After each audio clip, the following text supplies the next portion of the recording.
Welcome to శ్రీనాగు vlogs. ఈరోజు మరో చెట్టుతో మీ ముందుకు వచ్చేసాను. ఇప్పుడు నేను మీకు చూపించేదాన్ని వాయిలాకు అంటారనమాట. ఈ వాయిలాకులో చాలా ఔషధ గుణాలు ఉంటాయి.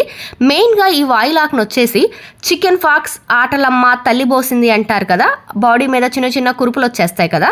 9th or 11th డే ఈ కురుపులు తగ్గిన తర్వాత బాడీకి వేపాకును బాగా నూరి పసుపు కలిపి పెట్టేస్తారు. అండ్ వాయిలాకు వేపాకుని నీళ్ళల్లో బాగా కాగబెట్టి ఆ నీళ్ళతో స్నానం చేయిస్తారనమాట.